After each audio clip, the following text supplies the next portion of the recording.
আজকের মুক্তি কোথায়? আমরা মুক্তির আশা করেছিলাম, আমরা ভেবেছিলাম এদেশ মুক্তি পাবে শোষণ থেকে, জালেম থেকে, অত্যাচার থেকে, রিবান থেকে, কিন্তু তার বিপরীত হচ্ছে। এর কারণ কি?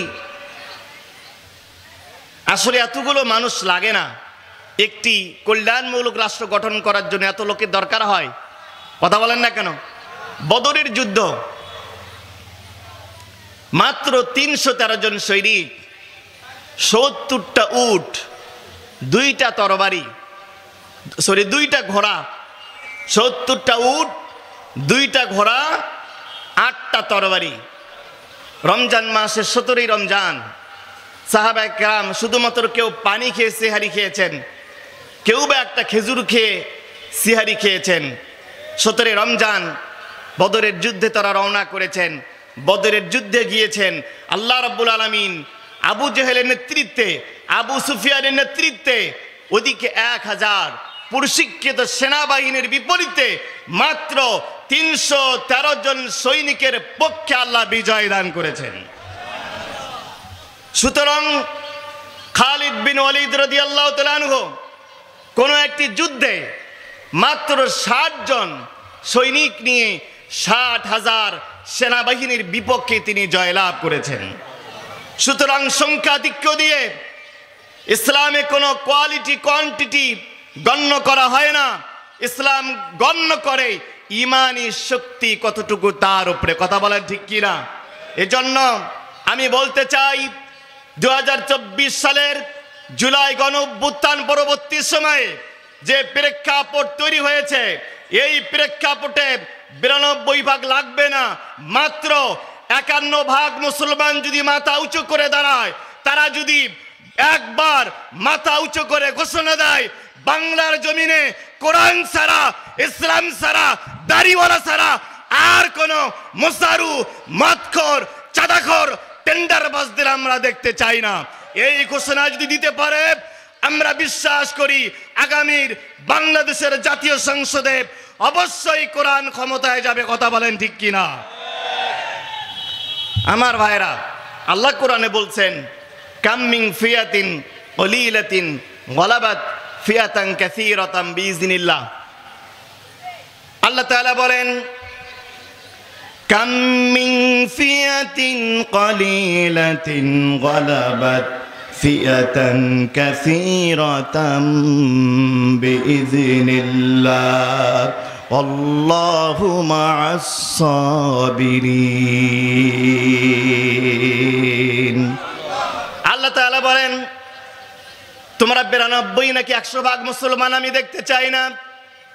মুসলমানের সংখ্যা 92 ভাগ নাকি 51 ভাগ আমি দেখতে চাই না। তোমরা যদি সংখ্যাও কম হয়ে থাকো, ইমানটা যদি মজবুত থাকে, আর যদি আল্লাহর উপর ধৈর্য ধারণ করতে পারো, আমি আল্লাহ রাব্বুল আলামিন তোমাদের পক্ষেই বিজয় দান করব। আমার ভাইরা, আজকে সারা দেশের মানুষ মুক্তি চায়, অর্থনৈতিক মুক্তি, সামাজিক মুক্তি, রাজনৈতিক মুক্তি, সব দিক থেকে তারা ইনসাফের একটি দেশ তারা উপহার চাচ্ছে। আর প্রত্যেক দিন নামাজের মধ্যে আমরা সেই মুক্তির পথটা আল্লাহর কাছে কামনা করি। যে লোকটা দৈনিক 5 ওয়াক্ত নামাজ পড়ে, দৈনিক 48 বার আল্লাহর কাছে সেই মুক্তির পথটা চায়, আল্লাহ রাব্বুল আলামিন সূরা ফাতিহার মধ্যে শিখিয়ে দিচ্ছেন। আল্লাহ রাব্বুল আলামিন বলেন ইহদিনাস সিরাতাল মুস্তাকিম। জানেন না আপনারা? সবাই পড়েন ইহদিনাস সিরাতাল মুস্তাকিম। আল্লাহ আমাদেরকে মুক্তির পথ বলে দাও। কোন পথে শান্তি, কোন পথে ইনসাফ, কোন পথে কল্যাণ, কল্যাণের পথ বলে দাও। আল্লাহ পরের আয়াতে বলছেন সিরাতাল্লাযীনা আন'আমতা আলাইহিম।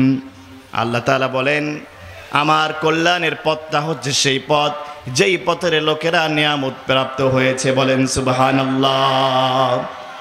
আমার মুসলমান ভাইরা, আবার যদি কোরআনকে প্রশ্ন করেন নিয়ামত প্রাপ্ত কারা, কারা নিয়ামত প্রাপ্ত হয়েছে, সূরা নিসার 69 নম্বর আয়াতে আল্লাহ স্পষ্ট করেছেন, ওয়া মান ইউতিইল্লাহা ওয়ার রাসূল ফাউলাইকা শুহাদাই ওয়াস সালিহিন।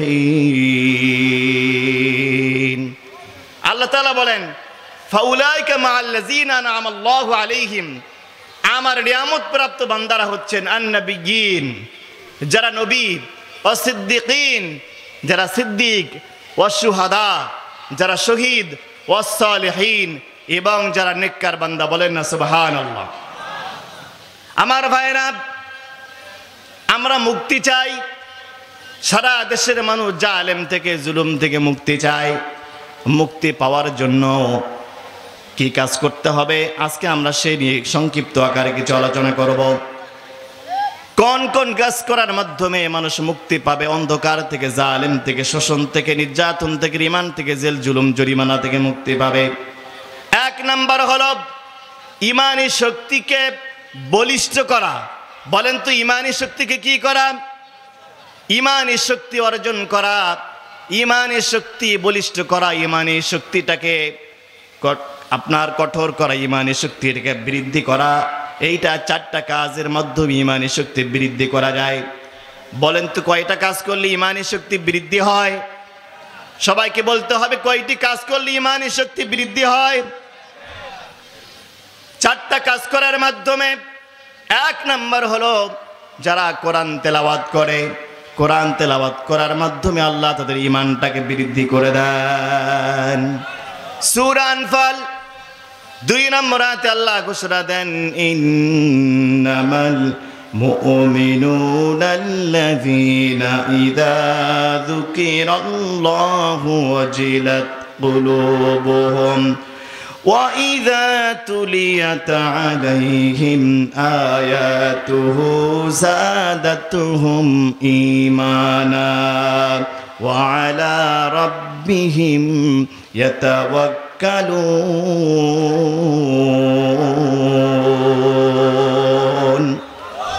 আল্লাহ তাআলা বলেন, ইন্নামাল মুমিনুনাল্লাযীনা ইযা যুকিরাল্লাহ, নিশ্চয়ই তারাই তো মুমিন যখন তাদের সামনে আল্লাহর জিকির করা হয়, কোরআন তেলাওয়াত করা হয়, জিকির করা হয়, হাদিসের আলোচনা করা হয়, তাফসীর মাহফিল হয়, ওয়াজিলাত কুলুবুহুম, তখন তাদের অন্তরটা কেঁপে ওঠে, কলিজার মধ্যে ভূমিকম্পন শুরু হয়ে যায়। এবং ওয়াইদা তুলিয়াত আলাইহিম আয়াতুহু, মাহফিলে, জুমার খুতবায়, মাজলিসে যখন কোরআন তেলাওয়াত করা হয়, যাদাতুহুম ঈমানা, তাদের ঈমানটা কয়েক গুণ বৃদ্ধি পায়। ওয়া আলা রাব্বিহিম ইয়াতাওয়াক্কালুন, আর বেশি বেশি করে তারা আল্লাহর উপরে ভরসা করে। আমার ভাইরা, কোরআন তেলাওয়াত করলে ঈমান বৃদ্ধি পায়। রাসূল বলছেন, ইকরাউল কুরআন ফি 40, রাসূল বলছেন অন্তত 40 দিনে তুমি একটা কোরআন খতম করো। বলেন সুবহানাল্লাহ। 3 দিনে, 7 দিনে, 1 মাসে কোরআন খতম করা অন্তত একজন মুসলমানের জন্য 40 দিনে একটা কোরআন খতম করা মুস্তাহাব। বলেন তো ভাই, কয় দিনে কোরআন খতম করা মুস্তাহাব? আপনারা কি আমার সাথে রাগ করছেন? এটা জবাব দিলে কষ্ট হবে। আমি কোরআনের বাইরে কোনো কথা বলছি? সবাইকে চিল্লা বলতে হবে, কয় দিনে কোরআন খতম করা মুস্তাহাব? অত্যন্ত পরিতাপের বিষয় হচ্ছে, যদি আমি জিজ্ঞাসা করি, অসংখ্য মুসলমান এখানে আছেন 40 বছরেও কোরআনটা খতম করতে পারেন নাই। এরকম মুসলমান মহানে জামালপুরে নাই? আছে? আরো লজ্জার কথা হচ্ছে, এমন মুসলমান এখানে থাকতে পারে বিগত 1 বছরে আল্লাহর কোরআনটা একটু মহব্বত করে চুমও খায় নাই, বুকেও নেয় নাই। এরকম মুসলমান কি এখানে নাই? আহারে, কি জবাব দিবেন আল্লাহর কাছে ভাই আপনি? আমি প্রায় মাহফিলে বলে থাকি, এই পৃথিবীতে অসংখ্য অন্ধ হাফেজ আছে, নাই? আমার এক বন্ধু ছিল অন্ধ হাফেজ। আপনারা জানেন না অন্ধরা কেমনে হাফেজ হয়? এক একটা করে শব্দ বলে দিতে হয়, আরেকজন বলে দেয়, অথবা এখন মোবাইলে রেকর্ডিং শোনানো হয়। একটা শব্দ আর একটা শব্দ আর একটা শব্দ, এইভাবে বাক্য, এরপর আয়াত, এরপর পৃষ্ঠা, এরপর রুকু, এরপর পারা, এইভাবে করে বছরের পর বছর অধ্যাবসায় করে রাত দিন পরিশ্রম করে একটা অন্ধ মানুষ হাফেজ হয়ে যায়। কিয়ামতের দিন আল্লাহ যদি আপনাকে প্রশ্ন করে, আমি অন্ধ ব্যক্তিটাকে চোখ দেয় নাই, ও কোরআনের পাতাটাও দেখে নাই, কোরআনের হরফটা কালো নাকি সাদা চেনে না, কোরআনের অক্ষরগুলো দেখতে কেমন চেনে না, ও নিজের স্ত্রীর মুখটা দেখে নাই, কিন্তু কোরআনকে কলিজা থেকে মহব্বত করে পুরা কোরআনটা কলবে ধারণ করেছে। আর তোমাকে দুটা চোখ দিলাম, তুমি বড় বড় বই পড়ে এমবিবিএস ডাক্তার হলে, এসএসসিতে গোল্ডেন এ প্লাস পেলে, এইচএসসিতে গোল্ডেন এ প্লাস পেলে, বুয়েটে পড়লে, ঢাকা মেডিকেল কলেজে পড়লে, ঢাকা বিশ্ববিদ্যালয়ে পড়ার সময় হলো, কিন্তু আমার কোরআনটা শেখার তোমার সময় হলো না। এই প্রশ্ন যদি কিয়ামতের দিন আল্লাহ আপনাকে আমাকে করে, আচ্ছা বলেন তো ভাই, উত্তর দেওয়ার কোনো সুযোগ আছে? আমার প্রিয় ভাইদেরকে বলছি, আসুন না, তিনটা জিনিসের দিকে তাকালেই সওয়াব পাওয়া যায়। সুবহানাল্লাহ, 7 দিন পর বাড়িতে যা বলেন। আমার মনে হয় আমার বয়ান আপনাদের ভালো লাগতেছে না, এই বয়ানগুলো বাড়িতে নিয়ে যান ভাই। আমি তথাকথিত কোনো বক্তা নই। আজকে যদি আমার জায়গায় ওই ভাইরাল কোনো বক্তা থাকতো, এ পুরা এলাকা সয়লাভ হয়ে যেত লোকে লোকারণ্য। কথা বলেন ঠিক কিনা? বক্তার বক্তব্য শোনার আগে আপনাকে যাচাই করতে হবে। আজকে যারা মিডিয়ার সামনে বিশাল কিছু অনেক বড় আলেম মুফতি, খোঁজ নেবেন। এই তো একজন ইদানিং আমরা তার সম্পর্কে জানতে পারছি, আমার দেশের অসংখ্য যুবক যার ভালোবাসায় শিখত, যার জন্য জীবন দেওয়ার জন্য প্রস্তুত, আবু তোহা মোহাম্মদ আদনান। শুনছেন না তার কথা? বেসিক্যালি ওনার যে এডুকেশনাল ব্যাকগ্রাউন্ড, ওনার যে একাডেমিক পড়াশোনা, উনি কোনোদিন মাদ্রাসায় পড়েন নাই। জেনারেল পড়াশোনা করে লক্ষ লক্ষ ফ্যান ফলোয়ার তার বাংলাদেশে। আপনারা সবাই জানেন তার স্ত্রীর কথা আমরা বিশ্বাস করি না, কিন্তু তার শাশুড়ি, উনি তো মিথ্যা কথা বলতে পারেন না, ওনার শাশুড়ি বলছেন, এই যেই বক্তাকে আপনারা লক্ষ লক্ষ টাকা দিয়ে ভাড়া করে নিয়ে যান, সেই বক্তা এক বৈঠকে 5 ওয়াক্ত নামাজ পড়ে। এক বৈঠকে, হয়তো ফজরের সময় এক বৈঠকে ফজর পড়ে, জোহর পড়ে, আসর পড়ে, মাগরিব পড়ে, এশা পড়ে। আর সারা রাত উনি অনলাইনে ফেসবুকিং করেন, ইউটিউবিং করেন। আর আপনার আমার মতো যুবক, ওই আবু তোহা আদনান যদি আসতো, আমার মতো সলিমুদ্দিন কলিমুদ্দিন, ওনার সাথে হাত মেলাবার কোনো সুযোগ ছিল না। কপাল পরা মুসলমান। কোরআন শিখছেন কার কাছ থেকে? আপনি বয়ান শুনছেন কার কাছ থেকে? আপনাকে সজাগ থাকতে হবে। কেন তাফসীর মাহফিলগুলোতে আজকে আমাদের তাসির হচ্ছে না? কপি করা বক্তা, যার কোনো জ্ঞান নাই, হুবহু কপি। দ্বিতীয় আব্দুল খালেক শরীয়তপুরি, দ্বিতীয় আজহারি, দ্বিতীয় আমির হামজা। কি হবে সব বয়ান দিয়ে ভাই? এর থেকে এলাকার খতিবকে ডাকেন, এলাকার ইমামকে ডাকেন।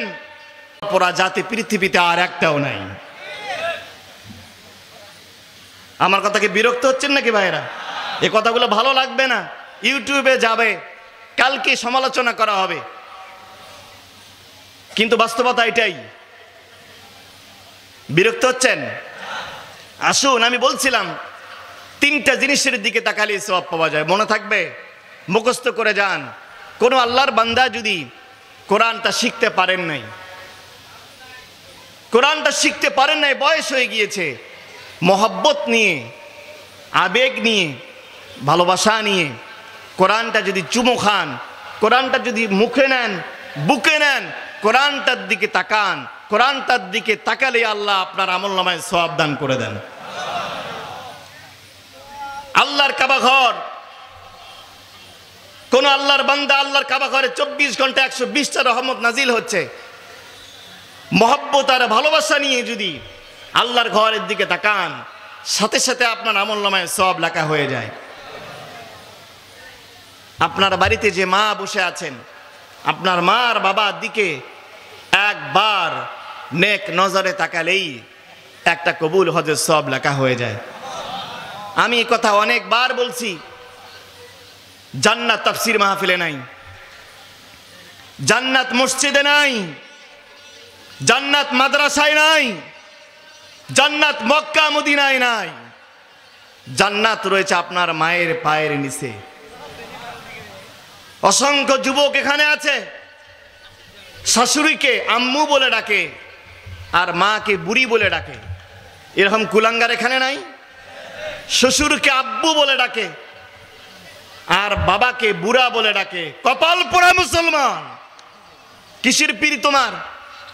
পীরের দরবারে কমলা নিয়ে যায়, আপেল নিয়ে যায়, গরু নিয়ে যায়, ছাগল নিয়ে যায়, বাঁশ নিয়ে যায়। এরকম পীর নাই? একটা পীর বাংলাদেশে আছে, ওই পীরের দাড়িও নাই, মোছও নাই, মহিলা নাকি পুরুষ নাকি হিজড়া বোঝা যায় না। আমি ওই পীরের নাম বলছি না, এই যে এক ভাই বলে ফেলছে আমার ভাই। এই গতকাল কিছুদিন আগে লালনের আখড়ায়, এখানে লালন এবারটা হিন্দু না বৌদ্ধ নাকি মুসলমান কোনো পরিচয় পাওয়া যায় না। আমি নিজ ইসলামী বিশ্ববিদ্যালয়ে কুষ্টিয়ায় পড়ার কারণে অনেকবার সেখানে গিয়েছি। যখন লালনের মেলা হয় ওখানে গাঞ্জার গন্ধ ছাড়া কিছুই পাবেন না। এক ভক্ত বলতেছে এদেশে নাকি 92 জন মুসলমান বাস করে। এই দেশে মিডিয়ার সামনে বলতেছে নামাজ পড়ার মাধ্যমে পরকালীন মুক্তি পাওয়া যায়, আর গাঁজা বেশি করে খাইলে শারীরিক মুক্তি পাওয়া যায়। বলেন সুবহানাল্লাহ। অনেকে সুবহানাল্লাহ কইছে। আমার ভাই কি হলো বলেন তো? এই যে 2000 ছাত্র জনতা জীবন দিল, কি করতে পারলাম আমরা?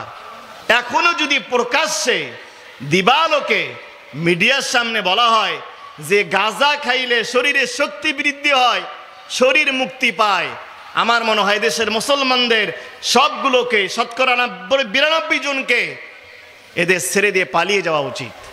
লজ্জায় এদেশ থেকে বের হয়ে যাওয়া উচিত।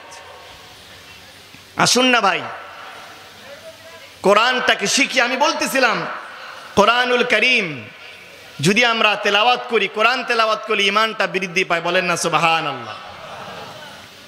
আর ইবনে আব্বাস রাদিয়াল্লাহু তাআলা আনহু قال قال رسول الله صلى الله عليه وسلم إن الذي ليس في جوفه شيء من القرآن كالبيت الخراب।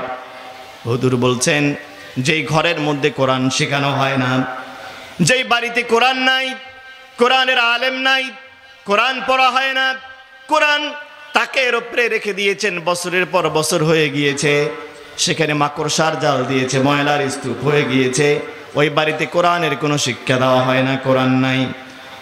যেই বাড়িতে মানুষ থাকে না, ওই বাড়িটা যেরকম বিরান ঘর, সেখানে সাপ বিচ্ছু বসবাস করে, ঠিক একইভাবে যেই সমাজে, যেই রাষ্ট্রে কোরআন থাকে না, সেই রাষ্ট্রে সন্ত্রাসীরা বসবাস করে। কথা বলেন ঠিক কিনা?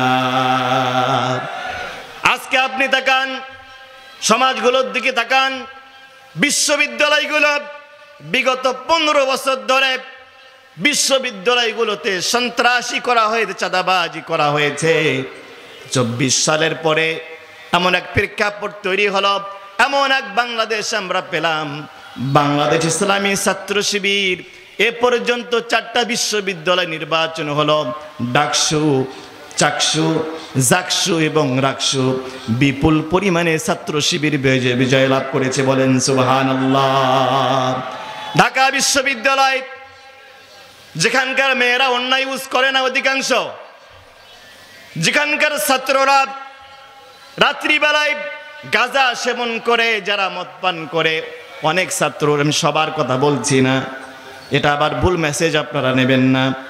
অসংখ্য ছাত্র ছাত্রী নামাজ পড়ে না, পর্দা করে না, কিন্তু তারা ভোট দেওয়ার সময় ঠিক এই ছাত্র শিবিরকে বেছে নিয়েছে। তারা জানে অন্যদের কাছে দেশ নিরাপদ নয়, এই দেশ কোরআনওয়ালাদের কাছেই নিরাপদ। কথা বলেন ঠিক কিনা? এর জন্য আমরা বলতে চাই, উল্টা পাল্টা নিউজ করে আজকে অনেকে বলতেছেন কোরআনে ভোট বলতে কিছু নাই, এরকম কিছু নেতা বের হয়েছে কি হয় নাই? কথা বলেন।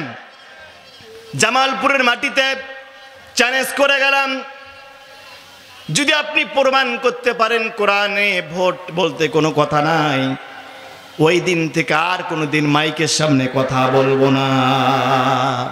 মিথ্যা কথা। যারা বলে কোরআনে ভোট নাই, কোরআনের দিব্যি সূরা নিসার 85 নম্বর আয়াত তিনি অস্বীকার করলেন। কোরআনের একটা আয়াত অস্বীকার করলে ঈমান থাকবে? কথা বলেন, ঈমান থাকবে?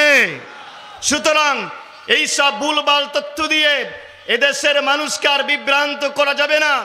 দাড়িওয়ালা, টুপিওয়ালা, ইসলামওয়ালা, কোরআনওয়ালাদের থেকে এদেশের মানুষকে আর পৃথক করা যাবে না। এদেশের মানুষ সিদ্ধান্ত নিয়েছে, আগামীর বাংলাদেশ আল কোরআনের বাংলাদেশ, আগামীর বাংলাদেশ ইসলামের বাংলাদেশ, আগামীর বাংলাদেশ দাড়ি টুপিওয়ালাদের বাংলাদেশ। আমি বলতে চাই, ঢাকা বিশ্ববিদ্যালয়, জাহাঙ্গীরনগর বিশ্ববিদ্যালয়, চট্টগ্রাম বিশ্ববিদ্যালয়, রাজশাহী বিশ্ববিদ্যালয় যেভাবে সিদ্ধান্ত নিয়েছে, ইসলাম আলাদেরকে ক্ষমতায় পাঠিয়েছে, আমরা ইসলামকে ক্ষমতায় পাঠাবার জন্য সিদ্ধান্ত নিতে পারি কি পারি না? কারা কারা পরে দুই হাত তুলে আল্লাহকে দেখাই। নারায়ে তাকবীর, নারায়ে তাকবীর। এই আওয়াজে হবে না, এটা 24 সালের আগের আওয়াজ। 5 আগস্টের পরের আওয়াজ দেন, নারায়ে তাকবীর। আল কোরআনের আলো, আল হাদিসের আলো, তোমার নেতা আমার নেতা, তোমার নেতা আমার নেতা, সংসদে জালো। ভাইরা আমার বিরক্ত হচ্ছেন নাকি? রাসূলের হাদিস হলো, ইন্নাল্লাযী লাইসা ফি জাওফিহি শাইউম মিনাল কুরআন কাল বাইতিল খারাব।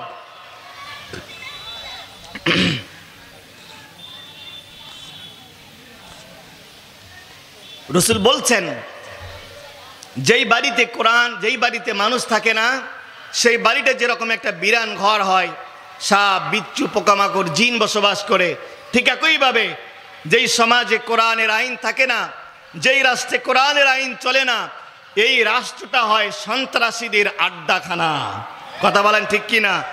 আমরা কি আর বাংলাদেশকে কোনো চাঁদাবাজের হাতে, কোনো সন্ত্রাসীর হাতে তুলে দিতে চাই? আমরা আর চাই না। আমরা বলছিলাম যে ইমানি শক্তি অর্জন করার কয়টা পদ্ধতি? কথা বলেন না কেন? মনে আছে? 1 নাম্বার, বেশি বেশি কোরআন তেলাওয়াত করা। 2 নাম্বার, যদি আমরা ইমানি শক্তি বাড়াতে চাই, 2 নাম্বার যে কাজটা, সেটা হলো বিশ্বনবী জনাবে মুহাম্মদ রাসূলুল্লাহ সাল্লাল্লাহু আলাইহি ওয়াসাল্লাম এবং সাহাবীদের জীবন বেশি বেশি পাঠ করতে হবে। আমার ভাইরা, বিশ্বনবী জনাবে মুহাম্মদ রাসূলুল্লাহ এমন একজন ব্যক্তিত্ব, এমন একজন পার্সোনালিটি। আল্লাহ রাব্বুল আলামিন সূরা আহজাবের 21 নম্বর আয়াতে বলছেন, লাকাদ কানা লাকুম ফি রাসূলিল্লাহি উসওয়াতুন হাসানা।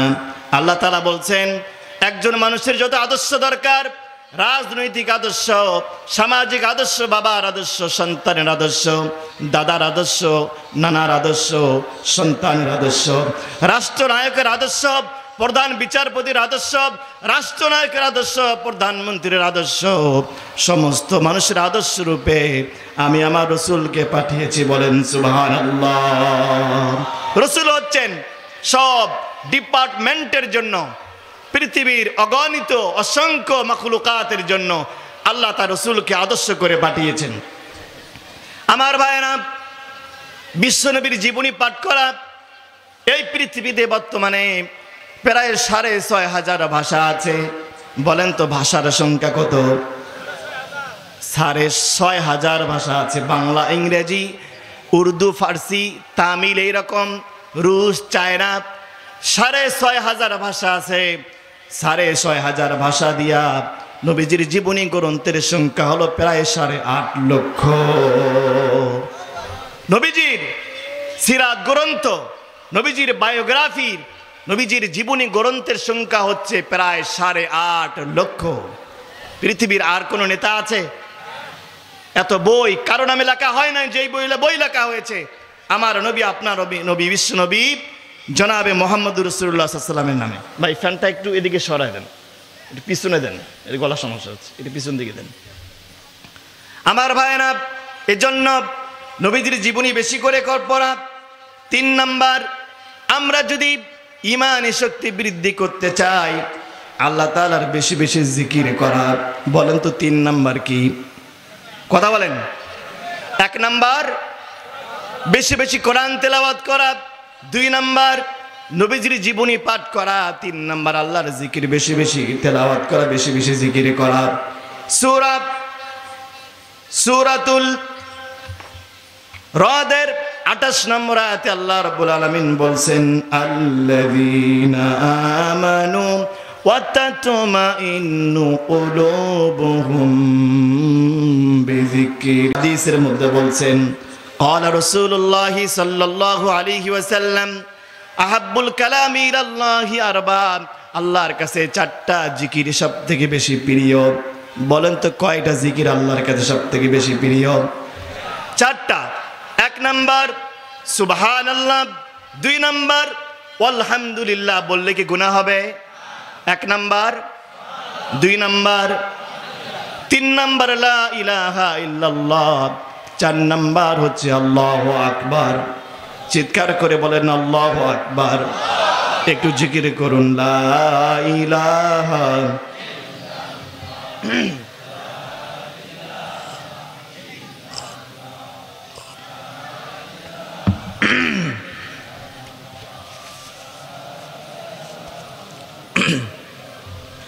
লা ইলাহা ইল্লাল্লাহু মুহাম্মাদুর রাসূলুল্লাহ সাল্লাল্লাহু।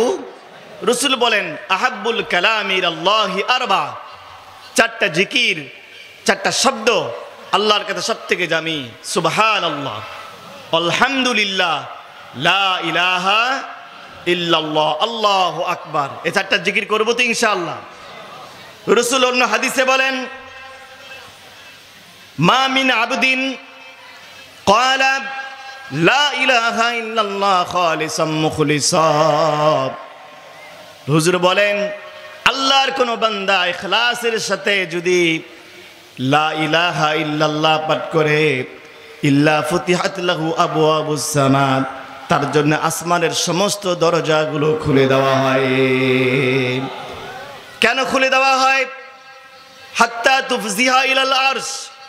এই বান্দার জিকিরের শব্দটা যেন আল্লাহর আরশে পৌঁছে যায়, এই জন্য আসমানের সমস্ত দরজাগুলো খুলে দিয়ে আল্লাহর বান্দার জিকিরের শব্দটাকে আল্লাহর আরশে পৌঁছে দেওয়া হয়। তাহলে ঈমান বৃদ্ধি করার কয়টা উপায় বললাম? 3টা বললাম।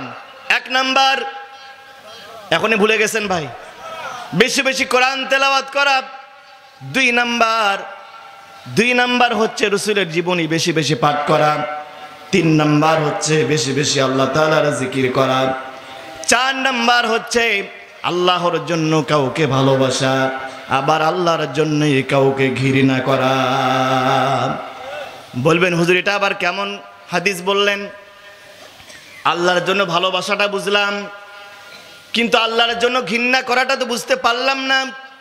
বুখারী শরীফের হাদিস, আন আবি উমামাতা রাদিয়াল্লাহু তাআলা আনহু قال قال رسول الله صلى الله عليه وسلم।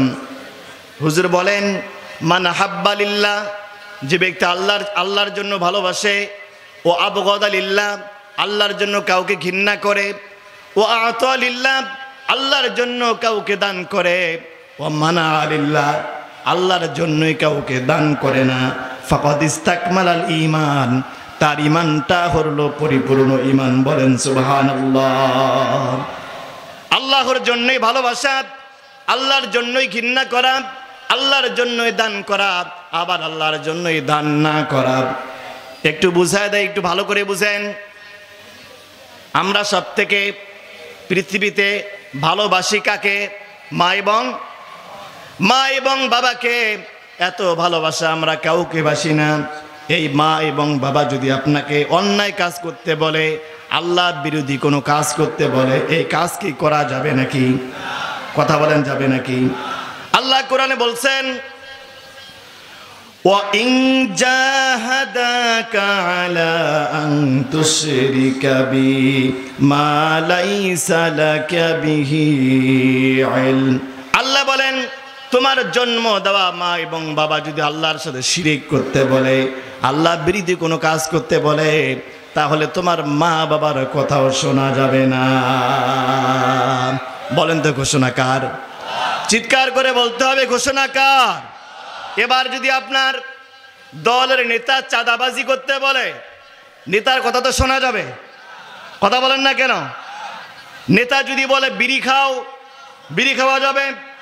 যেই নেতা চাঁদাবাজি করতে বলে, যেই নেতা বিড়ি খেতে বলে, যেই দল বিড়ি খাওয়ার অনুমতি আছে, যেই দলে চাঁদা চাওয়ার অনুমতি আছে, এই দলের মাথায় লাথি মেরে তালাক দিতে হবে। কথা বলেন ঠিক কিনা? ঘোষণা কার? বুখারী শরীফ। আগামীকাল একটা শব্দ উচ্চারণ করার সুযোগ নাই, চায়ের স্টলে জামালপুর বাজারে সমালোচনা করবেন, আমি ক্লোজ করে দিয়ে দিচ্ছি। বুখারী শরীফের হাদিস, রাসূলের বক্তব্য, আল্লাহর বিপক্ষে তোমার মা এবং বাবাও যদি যায়, তাদের কথা শোনা যাবে? নেতা তো দূরের কথা। এজন্য আমরা বলি, যেই দলের নেতারা চাঁদাবাজি করতে বলে, যেই দল চাঁদাবাজির অনুমতি দেয়, যেই দল বিড়ি খাওয়ার অনুমতি দেয়, যেই দলে দর্শক পাওয়া যায়, যেই দলে চাঁদাবাজ পাওয়া যায়, এই দল কোন মুসলমানের দল হতে পারে না। মনে রাখবেন, নেতার থেকে দল বড়, দলের থেকে আদর্শ বড়, আদর্শের থেকে রাষ্ট্র বড়, রাষ্ট্রের থেকে হাজার গুণে আমার কোরআন বড়। কথা বলেন ঠিক কি না? আবার বলছি, ভালো করে শোনেন, নেতার থেকে দল বড়। এজন্য অনেক সময় নেতারা ভুল করলে নেতাদের বহিষ্কার করা হয় কি হয় না? দলের থেকে আদর্শ বড়। যদি আদর্শ কোনো দল লঙ্ঘন করে, ওই দলকে ব্যান করা হয়। যেরকম স্বৈরাচারের দল আওয়ামী লীগকে ব্যান করা হয়েছে। আদর্শ থেকেও রাষ্ট্র বড়। রাষ্ট্র যদি আগামীকাল ঘোষণা দেয় যে আদর্শে বাংলাদেশ চলছে, আদর্শ চলবে না, আদর্শের চালানোর কোনো দাম নাই। নেতার থেকে দল বড়, দলের থেকে আদর্শ বড়, আদর্শ থেকে রাষ্ট্র বড়। কিন্তু কোন রাষ্ট্র, কোন রাষ্ট্রের প্রশাসন, কোন রাষ্ট্রের প্রধানমন্ত্রী, কোন রাষ্ট্রের রাষ্ট্রপতি যদি আমার কোরআনের বিপক্ষে যায়, ইসলামের বিপক্ষে যায়, রসুলের বিপক্ষে যায়, আমরা ওই রাষ্ট্রকেও মানতে রাজি নই। কথা বলেন ঠিক কিনা? ঘোষণাকার। এজন্য আল্লাহর জন্যই ভালোবাসতে হবে। এদিকে করে দেন একটু, আমার মানে গলায় সমস্যা হচ্ছে, এই ফ্যানটা এদিকে করে দেন, মানে গলায় সমস্যা হচ্ছে। আল্লাহর জন্যই ভালোবাসতে হবে, আবার আল্লাহর জন্য কি করতে হবে? ঘৃণা করতে হবে। আল্লাহ তাআলা বলছেন, ওয়ামান আহসানু কওলাম মিম্মান দাআ ইলাল্লাহ ওয়া আমিলা সালিহান ওয়া ক্বালা ইন্নানি মিনাল মুসলিমিন।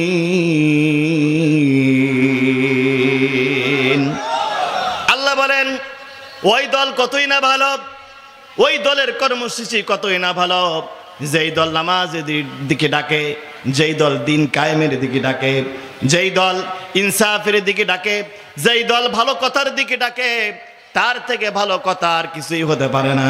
আমরা ওই দলের পক্ষে আছি না নাই? ওই দলের কথা কোরআন বলছে। আমি নির্দিষ্ট কোনো দলের নাম বলছি না। যেই দল নামাজের কথা বলবে, কোরআনের কথা বলবে, ইসলামী রাষ্ট্রের কথা বলবে, শরিয়া আইনের কথা বলবে, ওই দলের পক্ষে আমরা আছি না নাই? কথা বলেন, আছি না নাই? কারা কারা আছে? দুই হাত তুলেন তো দেখি। আমার ভাইয়েরা, তাহলে আমরা বললাম চারটা জিনিসের মাধ্যমে ইমানি শক্তি অর্জন করা যায়। আমার সাথে বলেন তো, 1 নাম্বার, সবাই বলতে হবে 1 নাম্বার কি? 2 নাম্বার ভুলে গেছেন?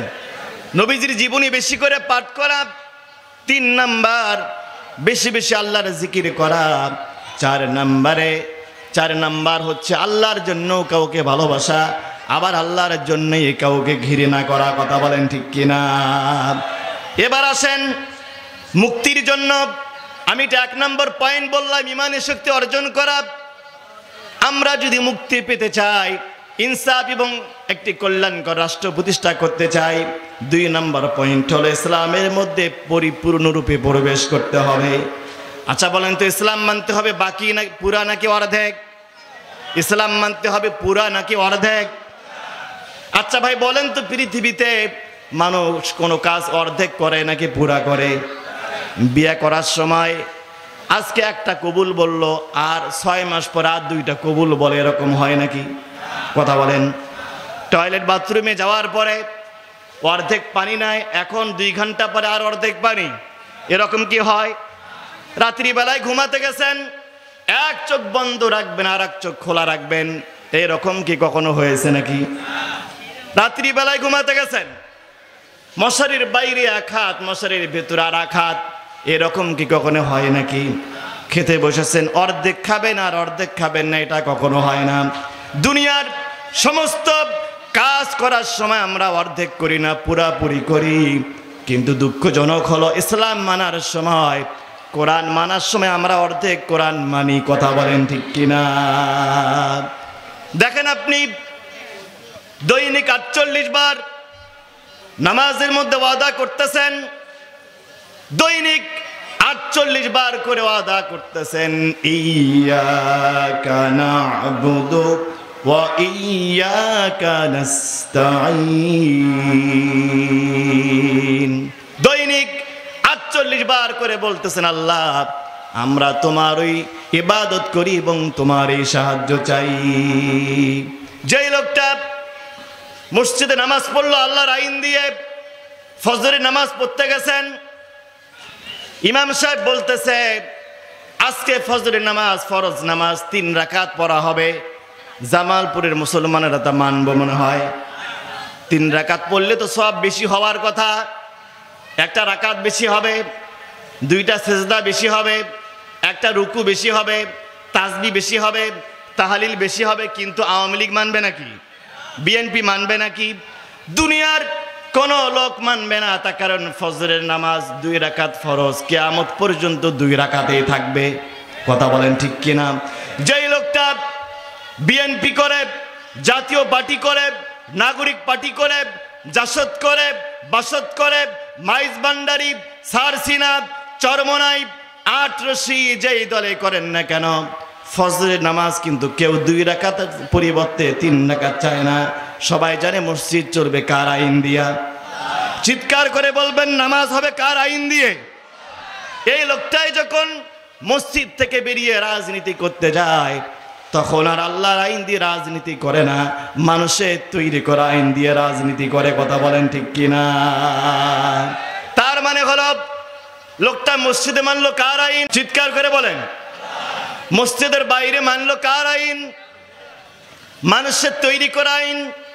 এই রকম কোন লোক যদি সমাজে থাকে, আল্লাহর আইন মানে মসজিদ, আল্লাহর আইন মানে মাদ্রাসায়, এরপরে অর্থনীতি, সমাজনীতি, রাজনীতি, ইউনিয়ন পরিষদ, উপজেলা পরিষদ, সুপ্রিম কোর্ট, হাইকোর্ট, জজ কোর্ট, এই সব জায়গায় যখন আল্লাহর আইন মানে না, তাদের কি অবস্থা হবে? আল্লাহ কোরআনে বলছেন, সূরা বাকারা 85 নম্বর আয়াতে আল্লাহ বলেন, আফাতুমিনুনা বিবাদিল কিতাব মা জাযাউ মান ইয়াফআলু যালিকা মিনকুম ইল্লা খিzyun ফিল হায়াতিদ দুনিয়া ওয়া ইয়াওমাল কিয়ামাতি ইউরাদ্দুনা ইলা আশাদ্দিল আযাব ওয়া মাল্লাহু বিগাফিলিন আম্মা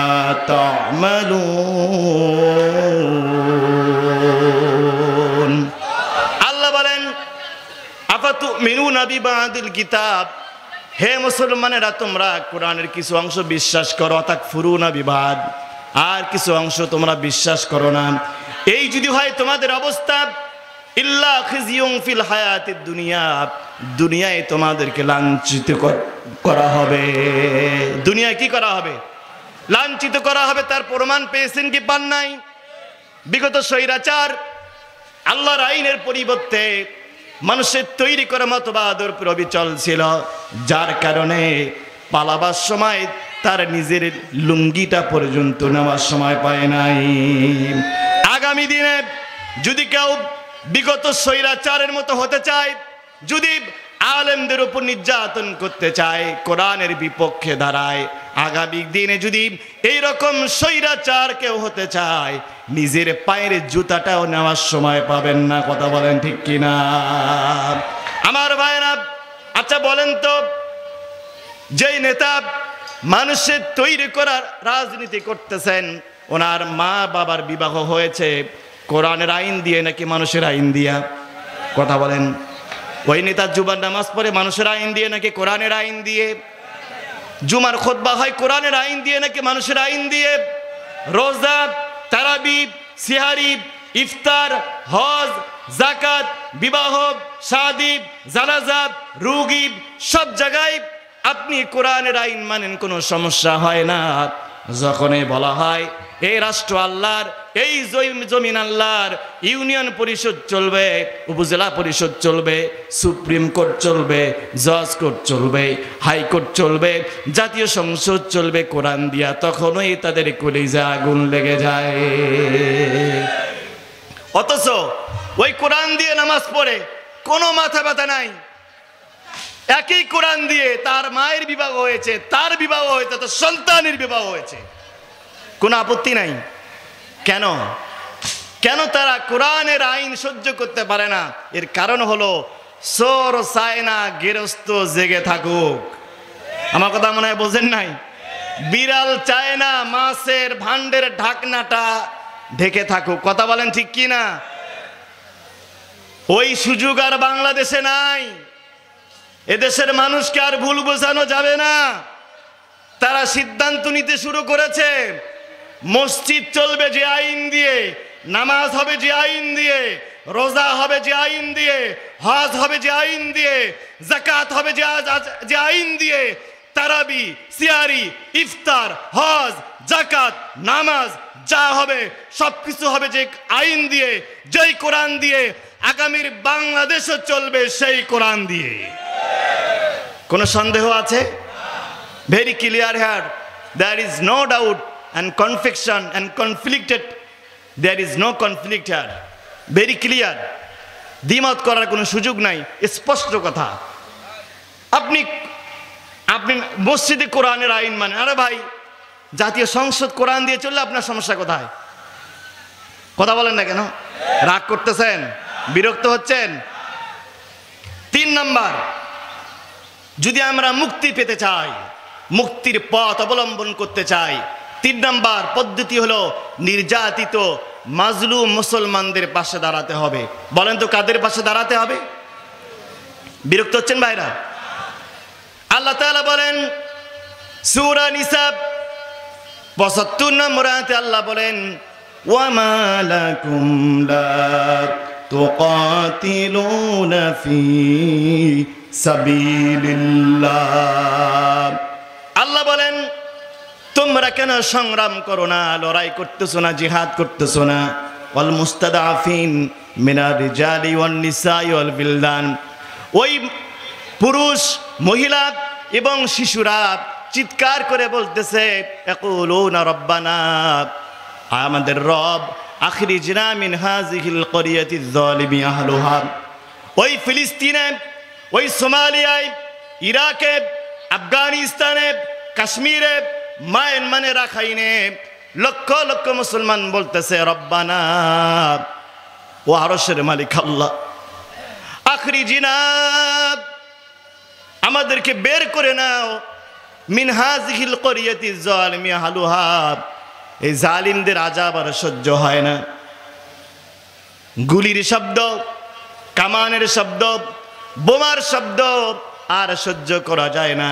ওয়াজআল লানা মিন লাদুনকা ওয়ালিয়া, আল্লাহ তুমি আমাদের একজন অভিভাবক পাঠাও। ওয়াজআল লানা মিন লাদুনকা নাসীরা, তুমি একজন সাহায্যকারী আসমান থেকে পাঠায় দাও, বলেন সুবহানাল্লাহ। এই জন্য বিশ্বের যে প্রান্তে হোক, যখন এই কোন মুসলমান নির্যাতিত হবে, মাজলুম হবে, মাজলুমদের পাশে দাঁড়ানোর দরকার আছে না নাই? 4 নম্বরে, যদি আমরা মুক্তি পেতে চাই, যদি আমরা স্বাধীন হতে চাই, কল্যাণ পেতে চাই, 4 নম্বর শর্ত হলো আল্লাহর দ্বীনের জন্য সহযোগী হতে হবে। আল্লাহর দ্বীনের বিরোধিতা করতে হবে নাকি সহযোগী হতে হবে? আগামী দিনে অন্য কোনো দল নাই, তাবলিগ নয়, জামাত নয়, মাইজ ভান্ডারি নয়, সারসিনা নয়, চরমনাই নয়, জাসদ নয়, বাসদ নয়, নাগরিক পার্টি নয়, গণ অধিকার পরিষদ নয়। আগামীর বাংলাদেশ দল হলো 2টা, একটা কোরআনের পক্ষে আর একটা কোরআনের বিপক্ষের দল। আমরা থাকবো কোরআনের পক্ষে নাকি বিপক্ষে? চিৎকার করে বলেন, কোরআনের পক্ষে নাকি বিপক্ষে? কোরআনে আল্লাহ বলছেন, সূরা মুহাম্মদ 7 নম্বর আয়াতে আল্লাহ জানিয়েছেন, ইয়া আইয়ুহাল লাযীনা আমানু ইন তানসুরুল্লাহা ইয়ানসুরকুম ওয়া ইউসাব্বিত আকদামাকুম। আল্লাহ বলেন, তোমরা যদি ইসলামের পক্ষে থাকো, দাড়িওয়ালাদের পক্ষে থাকো, কোরআনওয়ালাদের পক্ষে থাকো, আমি আল্লাহ তোমাদেরকে অবিচল রাখবো, তোমাদেরকে সাহায্য করব, বলেন সুবহানাল্লাহ। আমার ভাইরা, 5 নম্বরে, যদি আমরা মুক্তি পেতে চাই, মুক্তির পথে অগ্রসর হতে চাই, ধৈর্য ধারণ করতে হবে। ধৈর্যের সাথে সাথে আল্লাহর সাহায্যের জন্য অপেক্ষা করতে হবে।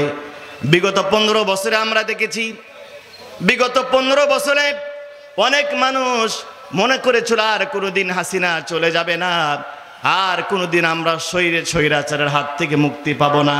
এরকম নিরাশ অনেকে হয়েছিল, কি হয় নাই? কথা বলেন না কেন? আল্লাহ কোরআনে বলছেন, وَلَنَبْلُوَنَّكُمْ بِشَيْءٍ مِّنَ الْخَوْفِ وَالْجُوعِ وَنَقْصٍ مِّنَ الْأَمْوَالِ وَالْأَنفُسِ وَالثَّمَرَاتِ وَبَشِّرِ الصَّابِرِينَ। আল্লাহু আকবার। আল্লাহ তাআলা বলছেন, অবশ্যই আমি পরীক্ষা করব। বিশাইম মিনাল খাউফ, তোমাদেরকে মামলার ভয়, জেলের ভয়, ফাঁসির ভয়, এগুলো দেখানো হয়েছে, কি হয় নাই? কথা বলেন না কেন? ওয়াল জু, তোমাদের চাকরি চলে যাবে, চাকরি থাকবে না, ব্যবসা বন্ধ করে দেবে, তা হয়েছে অনেকের। ওয়ানাকুসিম মিনাল আমওয়ালি ওয়াল আনফুসি ওয়াত সামারাত, অনেকে হত্যা করা হবে, অনেককে ফাঁসি দেওয়া হবে, অনেক রিমান্ডে নেওয়া হবে, জুলুম করা হবে, নির্যাতন করা হবে, ক্ষেত খামার নষ্ট করা হবে। আল্লাহ বলেন, ওয়াবাশশিরিস সাবিরিন, এই সব কাজে যারা ধৈর্য ধারণ করে তুমি তাদেরকে সুসংবাদ দান করে দাও। এবং তারা বলে, আল্লাযীনা ইযা আসাবাতুহুম মুসিবা ক্বালু ইন্না লিল্লাহি, জানেন না? সবাই পড়েন, ইন্না লিল্লাহি ওয়া ইন্না ইলাইহি রাজিউন। যখনই ইসলামী আন্দোলনের কর্মীরা অনেকে চাকরি হারিয়েছে, অনেকে মাসের পর মাস রিমান্ডে নেওয়া হয়েছে, অনেকের চাকরি চলে গেছে, ব্যবসা চলে গেছে, বাড়িতে ঘুমাতে পারে নাই বছরের পর বছর, তারা শুধু বলছে ইন্না লিল্লাহি ওয়া ইন্না ইলাইহি রাজিউন। মালিক তুমি পাঠিয়েছো, আমি তোমার জন্য, আর একদিন আমরা তোমার কাছেই ফিরে যাব। তাহলে কি হতাশ হওয়া যাবে? হতাশ হওয়া যাবে না। ধৈর্য ধরতে হবে এবং আল্লাহর সাহায্যের জন্য অপেক্ষা করতে হবে। 6 নম্বরে, যদি আমরা মুক্তি পেতে চাই, আমাদের দেশকে মঞ্জিলে মকসুদে পৌঁছাতে চাই, তাহলে আমাদেরকে দ্বীনের সঠিক জ্ঞান অর্জন করতে হবে, আল্লাহর কোরআন শিখতে হবে, কোরআন শিক্ষার পরিবেশ তৈরি করতে হবে। আল্লাহ রাব্বুল আলামিন কোরআনে বলছেন, ওয়াল্লাযীনা উতুল ইলমা দারাজাত আল্লাহু বিমা تعملون خبير। তারা আমাদের ছোট্ট ছোট্ট কোমলমতি বাচ্চাগুলোকে নাস্তিক বানাতে চায়। আমরা কি গানের শিক্ষক নিয়োগ হতে দিতে চাই? আমরা কি গানের শিক্ষক চাই? শাহজালালের দেশে, শাহ মাকদুমের দেশে, আল্লামা সাঈদীর দেশে, মতিউর রহমান নিজামীর দেশে, আমরা এই মর্দে মুজাহিদদের বাংলাদেশে শাহ জামাল রহমাতুল্লাহ আলাইহির মতো অসংখ্য ওলিয়া উলিয়াদের দেশে কোন গানের শিক্ষক দেখতে চাই না। আচ্ছা দেন।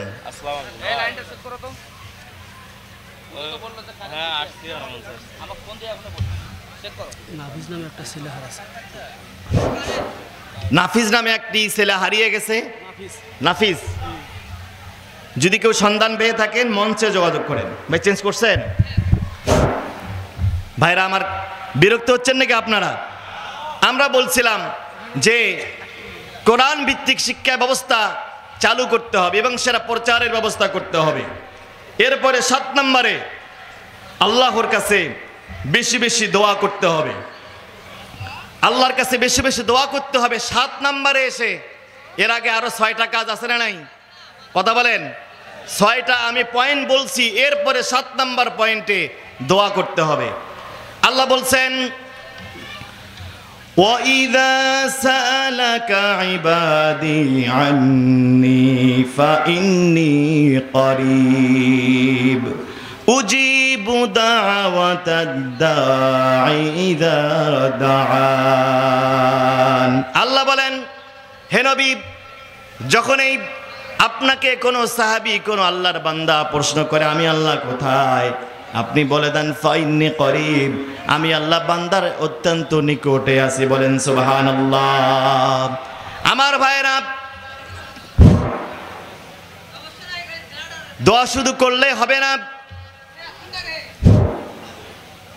দোয়া কখন করবেন একটু বুঝেন। দোয়া করার জায়গাটা হচ্ছে আপনি যখন গাইবান্ধা শহরে যাবেন। গাইবান্ধা শহরে যাওয়ার আগেই খানকা শরীফে পানির ট্যাঙ্ক নামে একটা জায়গা আছে না নাই? পানির ট্যাঙ্ক আছে না নাই? বড় একটা পিলারের উপরে। আমার সাথে একটু উত্তর দিবেন, এই পানির ট্যাঙ্কের মধ্যে যদি একটি মরা গরু ফেলে দেওয়া হয়, এই মরা গরুর গন্ধ যে সমস্ত বাড়িতে বাসায় পানি সাপ্লাই হয়, প্রত্যেকটা বাড়িতে গন্ধ যাবে কি যাবে না? সবাইকে কথা বলতে হবে, গন্ধ যাবে কি যাবে না? এখন খানকা শরীফ মসজিদের ইমাম, মার্কাজ মসজিদের ইমাম, স্টেশন মসজিদের ইমাম, শাহী জামে মসজিদের ইমাম, সবাই যদি তাহাজ্জুদের যায় নামাজে দোয়া করে, আল্লাহ তুমি তো রহমানুর রহিম, তুমি অনেক বড় বড় গুনাহগারকে মাফ করেছো, দয়া করে মেহেরবানি করে তুমি পানির দুর্গন্ধটা দূর করে দাও। দুর্গন্ধ দূর হবে? সবাই কথা বলেন। মক্কা শরীফে ইমাম দোয়া করলে কি দোয়া কবুল হবে?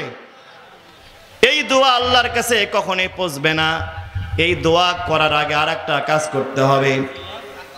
সেই কাজটা হলো ওই ট্যাঙ্কের মধ্য থেকে মরা গরুটা ফেলে দিতে হবে। মরা গরু ফেলে দিয়ে ট্যাঙ্কটা পরিষ্কার করতে হবে। এরপরে না দুর্গন্ধ দূর হবে। কথা বলেন ঠিক কিনা? ঠিক একইভাবে আমাদেরও একটা জাতীয় ট্যাঙ্ক আছে। জাতীয় ট্যাঙ্কের নাম হলো জাতীয় সংসদ। কথা বলেন ঠিক কিনা? এই জাতীয় সংসদে বিগত 54 বছর ধরে মরা গরু ছিল। মানুষের তৈরি করা সমস্ত মতবাদ হলো মরা গরুর মতো। জাতীয়তাবাদ, ন্যাশনালিজম, সেকুলারিজম, ক্যাপিটালিজম, সমাজতন্ত্র, পুঁজিবাদ, এইরকম যত তন্ত্র মন্ত্র আছে, সমস্ত তন্ত্র মন্ত্রগুলো হলো মরা গরুর মতো। মরা গরু ট্যাঙ্কের মধ্যে রেখে দোয়া করে যেরকম দোয়া কবুল হবে না, ঠিক একইভাবে জাতীয় সংসদে কোরআনকে না পাঠিয়ে সাদাবাজদের বিদায় করতে গেলে সে দোয়া আল্লাহ কবুল করবেন না। কথা বলেন ঠিক কিনা? আমি জামালপুরের মুসলমানকে বলতে চাই, একটু কলিজে হাত দিয়ে বলেন তো, বিগত 54 বছর পরে আল্লাহ যে সুযোগ আমাদেরকে দিয়েছেন একটা বারের জন্য এই কোরআনটাকে জাতীয় সংসদে আমরা দেখতে চাই কি চাই না? সবাই বলেন চাই কি চাই না? কারা কারা চাই দু হাত তোলেন তো দেখি। নারায়ে তাকবীর। আল কোরআনের আলো সংসদে জালো, তোমার নেতা আমার নেতা। আমার ভাইরা বলবেন, হুজুর প্রত্যেকটা মাহফিলে হুজুররা কেন আল্লাহর আইনের কথা বলে, কেন তারা শরিয়া আইনের কথা বলে? আমি শুধু একটা তথ্য আপনাকে দিতে চাই। অনেকে মনে করতেছেন ভুল তথ্য ছড়ানো হচ্ছে। বাংলাদেশ যদি শরিয়া রাষ্ট্রে পরিণত হয়, দেশ আফগানিস্তানের মতো হবে, জঙ্গিবাদের রাষ্ট্র হবে। বলেন নাউজুবিল্লাহ। চোরদের হাত কাটা হবে, নারীদেরকে ধর্ষণ করলে পারে তাদেরকে রজম করা হবে। আগে ভালো করে আল্লাহর আইনটা বুঝতে হবে। নবীজি মদিনায় ইসলামী রাষ্ট্র কায়েম করেছিলেন, 10 বছর তিনি রাষ্ট্র পরিচালনা করেছিলেন। নবীজি ইন্তেকাল করলেন, আবু বকর চলে গেলেন, ওমর বিন খাত্তাব ক্ষমতা আসলেন। কোনো একদিন রাত্রিবেলায় একজন সাহাবী বিচার নিয়ে আসলো, এসে বলল, হে আমিরুল মুমিনিন, আপনি তো খলিফাতুল মুসলিমিন, আমিরুল মুমিনিন, মদিনা তো আল্লাহর আইন দিয়ে চলে, কোরআনের আইন দিয়ে চলে। গত রাত্রিতে আল্লাহ রসুলের একজন সাহাবী আমার বাড়ি থেকে চুরি করেছে। বলেন নাউজুবিল্লাহ। ওমর বিন খাত্তাব অগ্নিশর্মা হয়ে গেলেন। ইসলামী রাষ্ট্র মদিনায়, এখানে একজন রসুলের সাহাবী চুরি করতে পারেন, বরদাস্ত করা যায় না। তাকে ডেকে নিয়ে আসা হলো, জিজ্ঞাসা করলেন, আল্লাহ রসুলের সাহাবী, তুমি না রসুলের হাতে হাত দিয়ে বায়াত করেছো, তুমি এই হাত দিয়ে কেমনি চুরি করলা? তুমি কি জানো না চুরি করলে চোরের হাত কাটা হয়?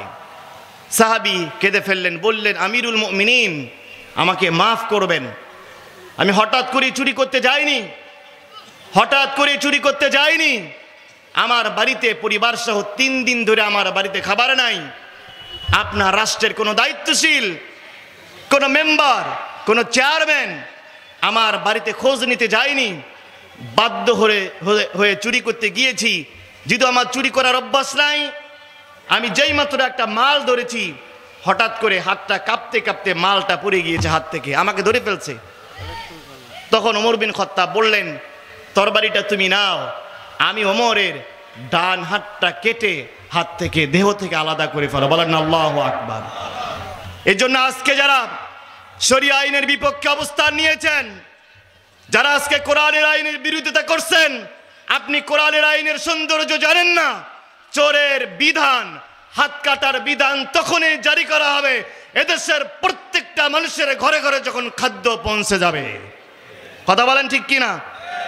ইসলামী রাষ্ট্র সবার হাত কাটবে না।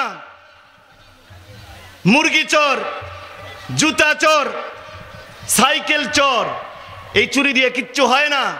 আর আমাদের দেশে বিচার হয় সব চোরদের, যারা এক কলমের খোসায় লক্ষ লক্ষ টাকা পাচার করে, ব্যাংক ডাকাতি করে, শেয়ার বাজার ধ্বংস করে, এদেশে তাদের বিচার হয় না।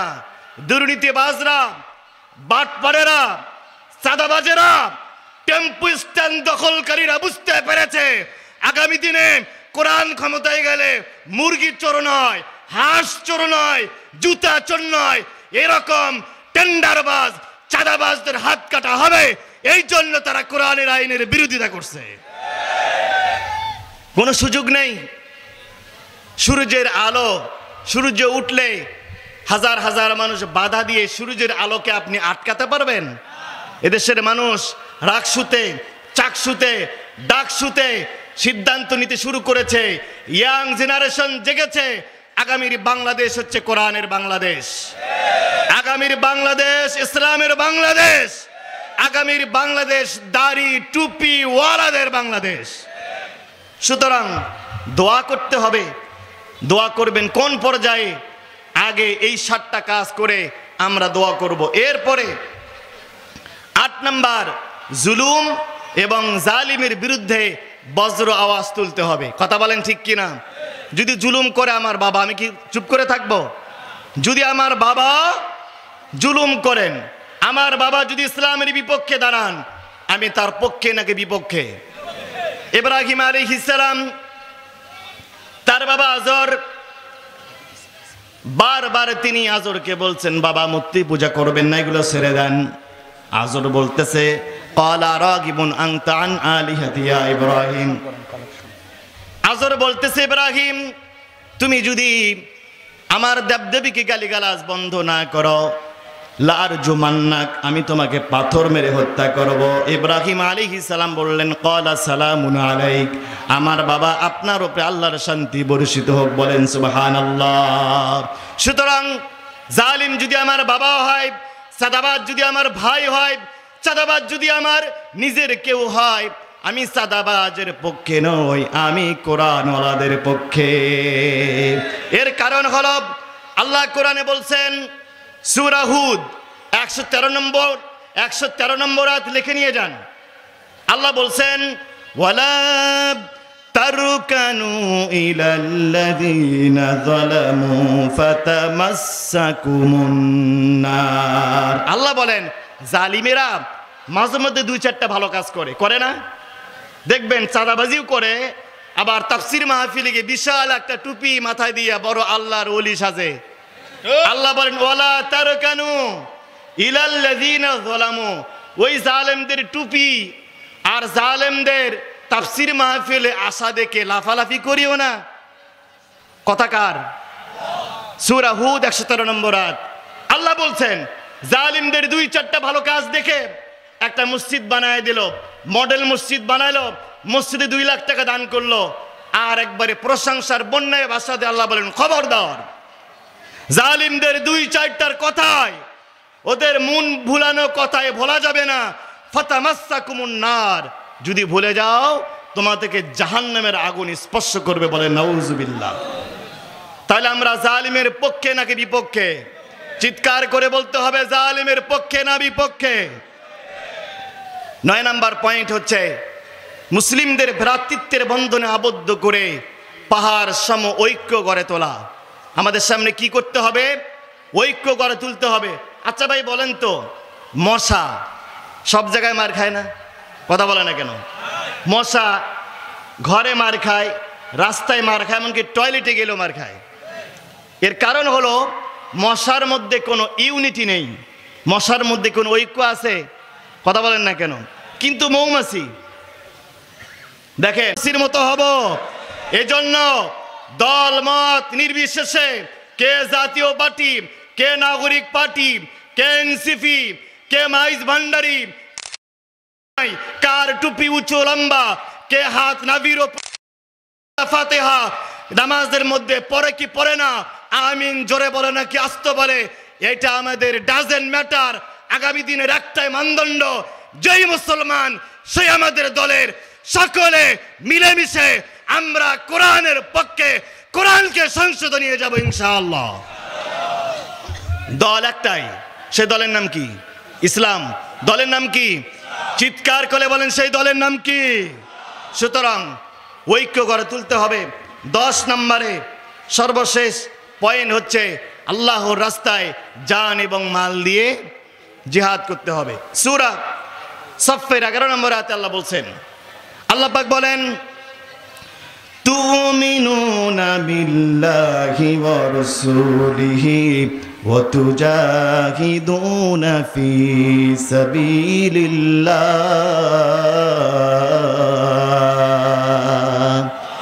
আল্লাহ বলেন, তুমিনুনা বিল্লাহ, আল্লাহর উপরে ঈমান আনো, ওয়া রাসূলিহি, ঈমান আনো রাসূলের উপরে, ওয়া তুজাহিদুনা ফি সাবিলিল্লাহ, সংগ্রাম করো আল্লাহর রাস্তায়, বি আমওয়ালিকুম ওয়া আনফুসিকুম। আল্লাহ আগে জানের কথা বলেন না, আগে মালের কথা বলছেন। আচ্ছা বলেন তো, জীবন দিতে হবে নাকি আগে টাকা দিতে হবে?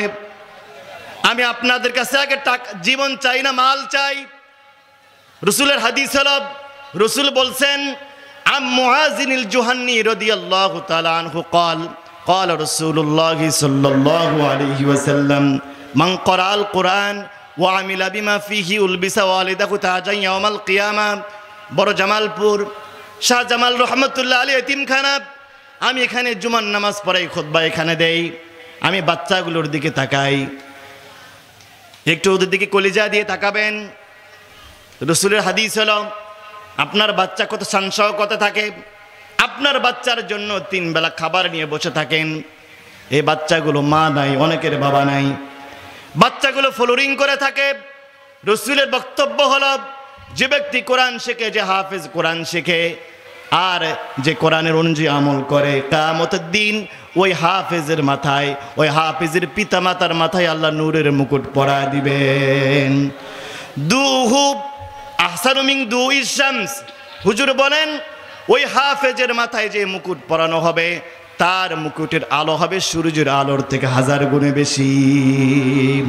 শুধু তাই নয়, কিয়ামতের দিন বলা হবে ইকরা ওয়ারতাকি ওয়ারাতিল কামা কুনতা তুরাতিলু ফিদ দুনিয়া। হাফেজ সাহেবকে বলা হবে, অতিম বাচ্চাকে বলা হবে তুমি আজকে কোরআন তেলাওয়াত করো। আহারে বলা হবে এক একটা করে আয়াত তেলাওয়াত করো, আর এক একটা করে জান্নাতের তালা অতিক্রম করতে থাকো। সুবহানাল্লাহ বলবেন না? একজন হাফেজে কোরআন পড়তে থাকবেন, তেলাওয়াত করতে থাকবেন, 6666 তালা জান্নাত আল্লাহ রাব্বুল আলামিন তাকে দান করে দিবেন। হাফেজ সাহেব দেখবে আমার লজিং মাস্টার, আমাকে সাহায্যকারী বান্দা এখনো জাহান্নামের আগুনে জ্বলতেছে। আল্লাহ বলবেন অশুফিয়াহু ফি আশারাতিন মিন আহলি বাইতিহি কুল্লুহুম কদ আজাবাত লাহুন নার। ও হাফেজ সাহেব, যার বাড়িতে লজিং ছিল, যে তোমাকে পড়াশোনার খরচ চালিয়েছিল, তুমি এরকম 10 জন ব্যক্তিকে সুপারিশ করে জান্নাতে নিয়ে যাও।